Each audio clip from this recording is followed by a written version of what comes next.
오늘의 전국 키워드로 짚어보겠습니다. 네, 두 분 모셨습니다. 김병민 국민의힘 최고위원 그리고 한민수 더불어민주당 대변인 나오셨습니다. 어서 오세요. 안녕하십니까? 네, 안녕하세요. 네, 첫 번째 키워드 뭔가요? 네, 민주당 얘기부터 가보겠습니다. 보여주시죠. 네, 윤관석, 이성만 민주당 의원입니다. 어제 두 의원에 대한 검찰의 압수수색이 있었고요. 정치검찰과 싸우겠다 이렇게 이제 반박을 하고 있는 상황입니다. 윤관석, 이성만 두 의원 받고 있는 혐의의 공통점이 어떤 건가요? 네, 정치자금법 위반, 정당법 위반으로 볼 수 있을 겁니다. 둘 다 송영길 전 대표와 가까웠던 인사로 볼 수 있는데 많이 알려지고 있는 것처럼 2021년 전당대회 송영길 전 대표가 뽑히던 전당대회 당시 핵심 측근으로 활동했던 인사고요. 이른바 이정근 전 부총장이 구속돼서 지금 재판 결과 유죄가 선고된 바가 있는데 여기서 파생되는 녹취록 때문에 이 당시에 있었던 돈 봉투가 전달됐던 내용들이 이곳저곳에서 드러나는 정황인 것 같이 보입니다. 거기에 당시 핵심적인 역할을 담당했던 것으로 보이기 때문에 검찰의 수사가 불가피한 상황처럼 보이고 이게 단순히 두 사람으로 끝나는 것이 아니라 현역 의원들에게 돈 봉투를 전달했다는 녹취 파일들이 지금 있는 상황이어서 민주당의 현재 상황이 매우 어려운 현재에 놓여져 있는 것이 아닌가 생각합니다. 네, 두 의원이 모두 인천이 지역구라고 하고 송영길 의원도 인천이 지역구였고 그렇습니다. 송영길 캠프의 핵심적인 역할을 했던 분들이 맞습니까? 그때는 뭐 제가 당에 들어오기 전이기 때문에 네, 정확히 네. 세 분이 어떤 관계인지 몰라도 일단은 뭐 같은 인천 지역 의원들이었고 아주 가까운 사이로 듣고 있었습니다. 그리고 윤관석 의원 같은 경우는 전당대회 이후에 사무총장이라는 핵심 보직을 했기 때문에 세 분이 가까운 건 맞는 것 같고요. 일단 검찰이 이제 어제 두 의원에 대한 전격적인 압수수색을 했었고 이런 혐의들이 계속 이제 언론을 통해 나오고 있습니다. 나오고 있는데 두 분 의원은 일단 혐의 자체를 부인하고 있는 상황입니다. 윤관석 의원도 그렇고 이성만 의원도 그렇고 특히 이제 윤관석 의원은 오늘 아침에도 또 입장문을 또 한 번 낸 것 같습니다. 예. 저는 이제 접했는데 어제 오후에 나왔던 보도들이 이제 압수수색이 이어가지고 이제 추가로 아마 검찰발 보도 같긴 합니다. 근데 내용들 보니까 그 녹음 파일이 있다. 예. 그런 내용까지 나왔는데요. 근데 거기에 대해서 윤 의원 같은 경우는 그 대화 내용 자체가 이 돈봉투 사건과는 관계없는 다른 대화 내용이었는데 여기에 이렇게 짜집기라고 할까요? 맞춰 들어가니까 마치 그거와 연결되는 것 같은데 전혀 그렇지 않다. 예. 이런 입장을 또 냈습니다. 억울하고 황당하다, 뭐 정치검찰과 싸우겠다 이런 이제 반박을 이어가고 있는 상황이고 언급해주신 그 녹음 파일 내용은 돈봉투 10개를 준비해서 윤관석 의원에게 전해달라 이런 내용이 들어있다고 알려지고 있는 거죠. 네, 이게 이제 이정근 씨와의 통화에 있었던 내용들이 하나 있고요. 그리고 이정근 전 부총장이 윤관석 의원과 통화했던 녹취 파일이 또 있습니다. 이 내용들이 지금 하나둘씩 공개되기 시작하면서 육성이 있는 그대로 드러나고 오빠라는 표현을 써가면서 기왕 남는 것까지 다 줘야 된다는 취지의 얘기들을 하기 때문에 지금 아마 윤관석 의원 입장에서도 추가적인 해명이 상당히 설득력이 떨어질 수밖에 없지 않는가 싶거든요. 이른바 3만 개가 넘는다는 녹취 파일이 있다는 것은 전화에서 자동 녹취 기능들을 해야 했기 때문에 그 당시 있었던 많은 일들이 저장되어 있는 것 같고요. 그 이정근 부총장 전화. 예, 맞습니다. 그러니까 판도라의 상자가 열린 것 아니냐는 지적들이 나오게 되는 것이고 지금 민주당 입장에서는 뭐 시기에 대한 문제, 검찰이 야당을 탄압한다 등에 대한 언급을 하지만 이정근 부총장 수사가 시작됐을 때도 똑같은 입장들을 내놨습니다. 하지만 검찰이 3년을 구형했는데 재판부가 죄질이 안 좋다고 오히려 더 중한형을 선고했기 때문에 검찰 탓을 하기에는 민주당 내부에서 드러나고 있는 이 숱한 비리, 부정부패 의혹들에 대해서 오히려 진실성을 갖고 자성하고 그 진실을 밝히기 위한 노력이 선행돼야지 지금 엉뚱한 다른 곳을 향할 때는 아니다라는 말씀도 함께 드립니다. 네, 그 문제에 대해서 이제 그 어제 권칠승 민주당 수석 대변인은 이런 그 말을 했습니다. 들어보고 한 대변인께 여쭤보겠습니다. 네, 알겠습니다. 보시죠. 저희들이 생각할 때는 뭐 포렌식이 오래전에 있었는데 또 묘한 시기에 또 압수수색이 있었다 이런 생각이 좀 듭니다. 사실관계가 드러나야 이야기할 수 있는 건들인데 시기에 대해서는 좀 묘하다는 생각이 듭니다. 이미 그 포렌식은 오래전에 했을 텐데. 왜 묘하다고 지금 뭐 여당 입장에서는 국면 전환이 좀 필요한 그런 시기가 아닐까요? 네, 묘한 시기다. 국면 전환 필요해서 그런 것 아니냐. 같은 생각이십니까?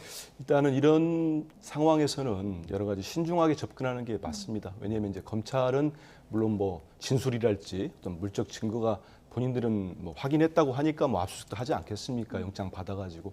하지만 또 이제 그 당사자인 현역 의원 두 분께서는 이제 강하게 부인을 하고 있는 상황이고 이런 상황에서는 뭐 저기 민주당 지지자가 됐든 아니면 일반 국민들 상당수도 왜 지금 이렇게 또 민주당을 향해서 예. 전방위적 검찰 수사가 됐을까 이런 생각은 저는 할 수 있다고 생각을 합니다. 왜냐하면 제가 보더라도 비근한 좀 예들이 좀 있어요. 가령 예를 들어서 노웅래 의원 같은 경우 예.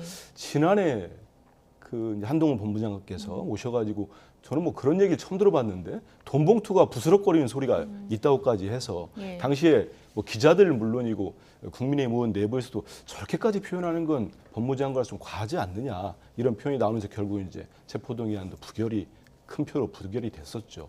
근데 실제 그렇게까지 엄중하다고 법무장관이 하신 다음에 기소를 3개월이 넘게 안 했습니다. 91일이 걸렸습니다.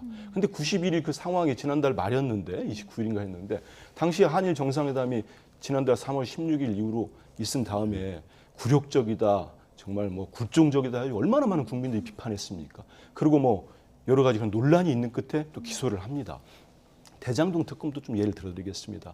그 곽상도 의원 무죄하면서 얼마나 비판이 많았습니까? 도대체 왜 검찰 이 법조 카르텔이냐 그런 분들이 수사를 안 하느냐 이런 숱한 비난을 받아도 검찰이 수사 안 했어요.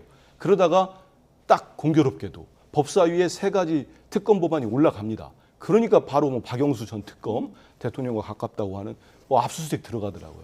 이런 걸 보면은 지금의 물론 뭐 혐의가 있어서 검찰 수사 자체를 저희들이 비판하는 건 아닙니다. 하지만 지금 상황을 한번 보십시오. 지금 한미 정상회담을 앞두고 이 도청 의혹이 정말로 일파만파 커지고 있습니다. 국민들 볼 때 이건 뭐 잘 이해가 안 되는 부분이에요. 국민의힘 내부에서는 지금 최고위원들께서 우리 김철근님 계시지만은 해당이 안 되니까요. 다른 최고위원님들 연달아 막말하면서 당이 난리가 났습니다.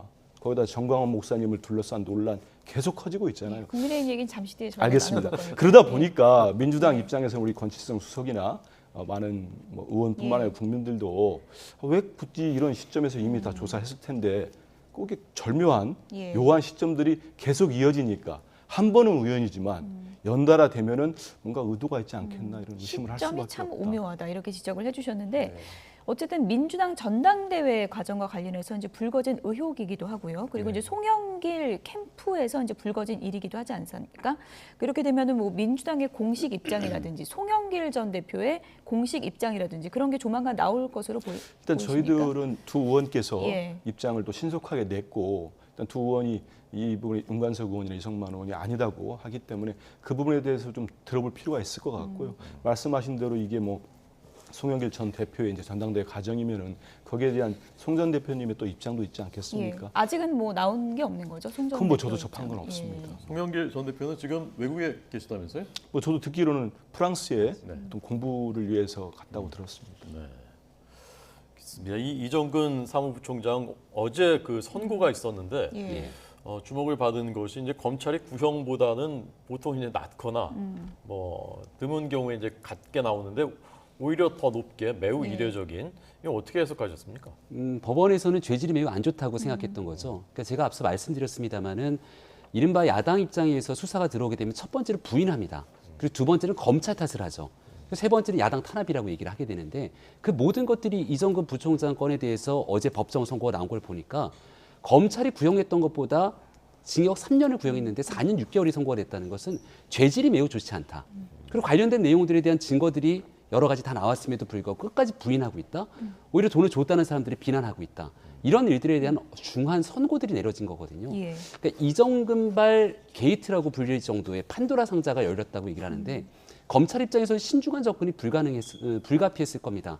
여기에 민주당이 여러 국회의원들이 같이 연결이 돼 있고 전당대회 과정에서 돈 봉투를 차곡차곡 마련해서 이 돈 봉투를 다 뿌렸다면 관련된 녹취 하나만을 갖고 즉각적인 수사에 들어가기보다는 관련된 내용들을 하나하나 맞춰서 이 물적 증거뿐만 아니라 증언들을 끌어내야 될 책무들이 있지 않았겠습니까? 어느 정도 내용들이 확인됐기 때문에 그 다음 단계로서 아마 수사에 들어간 것으로 보이는데 이정근 부총장에게 중한형이 선고된 것처럼 지금 나와 있는 내용들에도 민주당 입장에서는 피해갈 길이 없지 않는가라는 생각들 지우기가 어렵거든요. 과연 전당대회 때 이렇게 후진적인 행태로서 돈 봉투가 오갔다고 한다면 국민들이 바라보기에 충격적인 일이 아닐 수 없고요. 시기의 공교로움을 말씀해 주셨는데 이 시기가 공교롭게도 2021년도입니다. 예. 2021년도는 어떤 시기냐면 대통령 선거를 앞두고 있던 시기였기도 했기 때문에 이재명 대표의 최측근인 김용 부원장이 구속 기소됐을 때가 부정한 대장동 업자들한테 돈 받았다는 경선 자금을 받았다는 혐의로 구속 기소된 거 아닙니까? 그 시기랑 비슷비슷하거든요. 그러니까 대통령 후보의 측근들은 경선 자금 때문에 돈을 받아서 구속 기소가 되고 당대표에 나갔던 전당대회 송영기 대표의 측근들은 여기서 돈 봉투를 뿌렸다는 내용들이 지금 일파만파 퍼지고 있는데 그 녹취가 생생하게 살아있는 사람들이 전당대회로 송영기 대표가 당선되고 난 다음 사무총장, 사무부총장 등 핵심 요직 위치에 있었던 거거든요. 그러니까 수사가 불가피하고 이쯤 되면 프랑스에 있는 송영기 대표가 조속히 귀국해서 관련된 사안의 총괄적인 책임자 아닙니까? 진실이 어떤 일인지 본인의 입장은 무엇인지를 국민께 말씀드리는 일이 우선돼야 된다고 생각합니다. 예. 이정근 전 사무부총장 변호인이 1심 판결 나온 이후에 그런 사실이 없다 다시 한번 혐의를 부인하는 발언을 했습니다. 어떤 내용인지 듣고 오겠습니다. 검찰의 구형이 3년이었는데 이 법원의 판결이 4년 6월이라고 하는 거는 매우 이례적인 거거든요. 이정근 위원장은 그 알선의 대가로 여러 차례에 걸쳐서 이제 3억 원을 지급받았다는 공소 사실을 인정하지 않고 있어요. 그러니까 인정하지 않고 있다라는 게 아니라 그런 사실이 없다라는 거죠. 그런데 판결이 이렇게 나왔다고 없는 사실을 또 있다고 말하기는 어렵지 않겠습니까? 물론 본인이 많이 고민을 하시겠지만 항소심에 가서 또 처음부터 다시 재판을 해야 될 것 같습니다. 네. 한민수 대변인께서는 네. 어제 판결 어떻게 보셨습니까? 이례적이죠. 저 변호인 얘기한 것처럼 검찰 구형보다 또 중하게 판결하는 건 이례적인 게 맞습니다. 그럼 검찰 입장에서 볼 때는 이정근 전 사무부총장 측의 주장이나 이런 항변이 설득력이 떨어졌다고 보는 거 아니겠습니까? 그렇지만 우리 변호인 얘기처럼 없는 사실, 이정근 전 사무부총장 입장에서 없는 사실을 있다고는 또 인정할 수 없는 거 아니겠습니까? 그러면 1심 결과가 이렇게 나왔다고 하더라도 충분히 또 2심에서 저는 다퉈볼 수 있다고 생각하고요. 우리 김용민 최고위원이 전혀 이상 관계없는 또 이재명 대표 얘기하길래 한 말씀 드리면 지금 보시면 8억 4,700인가요? 당시 경선 자금 줬다고 유동규 씨하고 남욱 씨 얘기하는데 이미 재판에서 그 뇌물 줬다는 날짜도 특정하지 못하고 있고 사실 줬다고 하면서 자기들이 갖다 쓴 돈이 상당히 있습니다. 그렇기 때문에 재판 과정에 나오고 확정적으로 얘기하는 건 상당히 위험한 발언이고요. 지금 그렇게 검찰 주장하는데 재판에서는 다 일일이 탄핵되고 있지 않습니까? 그래서 상관없는 얘기를 말씀하셨기 때문에 저도 간단하게 말씀을 드립니다. 네. 이정근 전 부총장 어제 1심 판결문에는 이제 법원에서 대화 내용과 계좌 내역 등 객관적인 증거가 있는데도 범행을 부인하고 있다. 이렇게 이제 적시를 했는데 여기서 이제 객관적 증거는 아무래도 그 녹취록이 좀 큰 부분을 차지한다고 할 수 있겠죠? 녹취 파일을 어제 보도됐던 내용들만 들어보더라도 굉장히 적극적으로 돈 봉투를 마련하고 그 내용을 전달하면서 또 이런 내용들까지 다 나와 있습니다. 지금 나와 있는 건 이제 새롭게 수사가 시작되는 범위고요. 이정근 부총장이 구속되고 1심 선고가 나왔던 것은 사무부총장이라고 하는 민주당, 당신 집권당입니다. 집권당 고위직의 지위를 활용해서 이른바 알선, 누군가에게 청탁하고 지위를 알아보게 되고 이런 숱한 내용들이 다 녹취 파일에 들어가 있는 상황 아니겠습니까?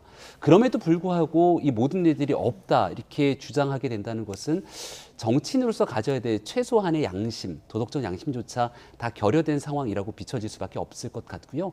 이정근 전 부총장의 녹취나 이 관련된 내용들에 연결돼서 나와 있는 등장인물이 너무 화려하고 많습니다. 거기는 전직 이 대통령 청와대에 있었던 사람들부터 굉장히 많은 정치인들에 이르기까지 게다가 어제부터 오늘 나오게 되는 돈봉투 사건에서는 또 송영길 전 대표와 관련된 인사들까지 줄줄이 나와 있는 것 아닙니까? 그러니까 이게 아마 어느 정도 수준까지 수사가 진행될지 여부는 도저히 가늠하기 어려울 텐데요. 적어도 확실하게 드러나 있는 내용들에 대해서 1심 재판 결과 유죄가 중형이 선고된 만큼 나머지 객관적으로 확인 가능한 일이 있다면 철저한 수사가 불가피한 일이라고 봅니다. 네. 반론하실 것 있으면 듣고 다음 주제로 넘어가겠습니다. 일단은 수사가 얼마나 진전된지 모르겠습니다. 전반적으로 지금 우리 이제 화면도 보면은 지난 정부의 인사들, 고위직들 인사들 이름이 나오는데 이게 저는 그런 생각을 합니다. 검찰이 수사 단계에서는 뭐 공소도 마찬가지고요, 뭐 구속영장도 마찬가지고 재판을 거치지 않은 내용들이기 때문에 너무 초기에 저렇게 언론을 통해서 보도가 되고 할 때는 뭐 저분들이 일일이 항변을 한다고 하더라도 그게 또 같이 다뤄질 수는 없는 사안입니다. 그렇기 때문에 그 초기에 너무 확정되지 않은 사실, 재판을 거치지 않은 사실들이 너무 광범위하게 펴질 경우에는 그게 나중에 무죄로 드러날 경우에 그 전까지의 저분들이 당하는 고통, 또 민주당에 끼치는 여러 가지 영향들 이런 것들은 좀 신중하게 검찰도 수사할 때 좀 고려했으면 좋겠고 이런 생각을 해보게 됩니다. 네.